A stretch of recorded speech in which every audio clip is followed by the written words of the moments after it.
আসসালামু আলাইকুম ওয়া রাহমাতুল্লাহ। আলহামদুলিল্লাহি রাব্বিল আলামিন ওয়াসসালাতু ওয়াসসালামু আলা সাইয়্যিদিল আমবিয়াই ওয়াল মুরসালিন ওয়া আলা আলিহি ওয়া আসহাবিহি ওয়া মান তাবি'আহুম আজমাইন। আউযু বিল্লাহি মিনাশ শাইতানির রাজীম। বিসমিল্লাহির রাহমানির রাহিম। ওয়াজকুরু ইয আনতুম কালিলুম মুস্তাদআফুনা ফিল আরদ তাখাফুনা আন ইয়াতাখাত্তাফাকুমুন নাস ফাআওয়াকুম ওয়া আইয়াদাকুম বিনাসরিহি। সাদাকাল্লাহুল আযীম। বাংলাদেশের শীর্ষ রাজনৈতিক নেতৃবৃন্দ,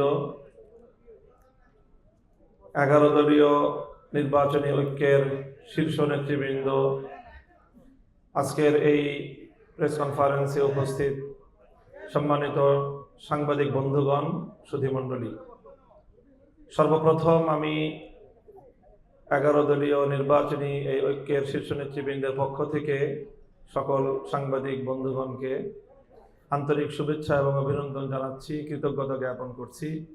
আমাদের আজকের এই জনাকীর্ণ সাংবাদিক সম্মেলনে আপনারা উপস্থিত হয়েছেন। আল্লাহ আপনাদের সকলকে উত্তম বিনিময় দান করুন। আমি আপনাদের সম্মুখে পবিত্র কোরআনে কারীমের যে আয়াতটুকু তিলাওয়াত করেছি, সেখানে আল্লাহ পাক রব্বুল আলামিন আমাদেরকে স্মরণ করিয়েছেন, মানুষকে স্মরণ করিয়েছেন অতীতের এক ভয়াবহ দুঃসহ স্মৃতির কথা, এবং সেই দুঃসহ সময় থেকে, অত্যাচার, জুলুম, নির্যাতনের জাতাকল থেকে মহান আল্লাহ পাক রব্বুল আলামিন তার সাহায্য এবং তার আশ্রয়ের মাধ্যমে কিভাবে মানবতাকে মুক্তি দান করেন, তার সেই অবারিত নিয়ামতের কথা স্মরণ করিয়ে দিয়েছেন।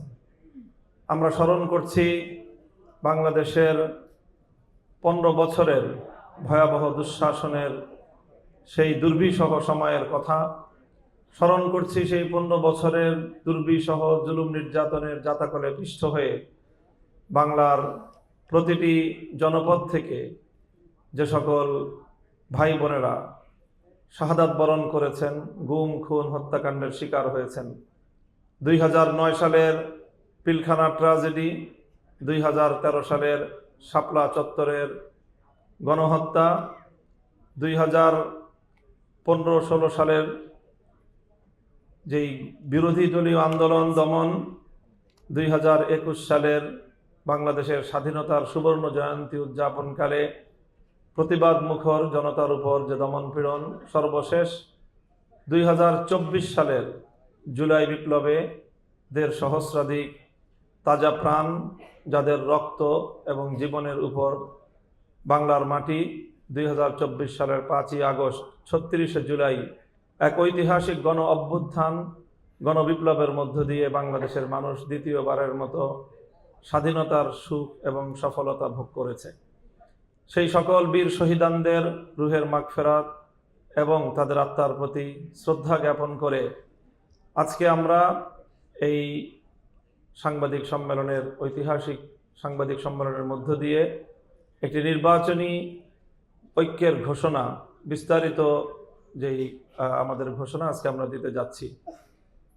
প্রিয় সাংবাদিক বন্ধুগণ, মূলত আমাদের এই যাত্রা শুরু হয়েছিল জুলাই বিপ্লবের, এবং জুলাই বিপ্লবের যে আকাঙ্ক্ষা, তার যে অভিপ্রায়, যে সংস্কার, বৈষম্যহীন বাংলাদেশ, বিগত দুর্বৃত্তপনার রাজনীতি থেকে বাংলাদেশ এবং বাংলাদেশের মানুষকে মুক্তি দেওয়ার যে অব্যাহত সংগ্রাম, সেই সংগ্রামের ধারাবাহিকতায় আমরা বেশ অনেক দিন আগেই একসাথে যাত্রা শুরু করেছিলাম জুলাই সনদের আইনি ভিত্তি বাস্তবায়নের এক সুমহান লক্ষ্য নিয়ে।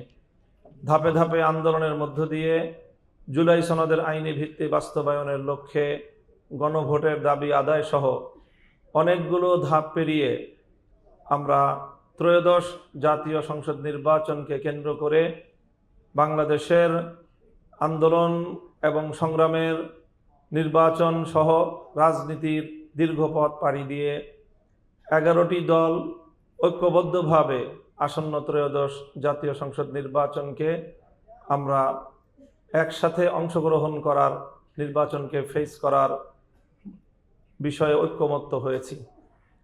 আজকে সেই ঐক্যমত্যের মাধ্যমে আমাদের আসন বিন্যাসের একটি ঘোষণা প্রদান করা হবে, যার মধ্য দিয়ে মূলত সারা দেশের আমাদের প্রতিটি আসনে ওয়ান বক্স পলিসির মাধ্যমে এই 11 দলীয় নির্বাচনী ঐক্যের পক্ষ থেকে যাকে যেই আসনে মনোনীত প্রার্থী হিসাবে চূড়ান্ত ঘোষণা দেওয়া হবে তার পক্ষে সম্মিলিতভাবে আমরা সকল দলের নেতাকর্মী এবং দেশবাসীকে একসাথে কাজ করার উদাত্ত আহ্বান জানাবো। সেই সাথে যেই জুলাই সনদ বাস্তবায়নের লক্ষ্যে যে গণভোট হচ্ছে, সেই গণভোটে সম্মিলিতভাবে গোটা দেশবাসীকে ঐক্যবদ্ধ হয়ে জুলাই সনদের আইনি ভিত্তি কার্যকর করার লক্ষ্যে হ্যাঁ ভোটকে বিজয়ী করার জন্য দেশবাসীকে আহ্বান জানানোর লক্ষ্য নিয়ে আজকের এই সাংবাদিক সম্মেলন।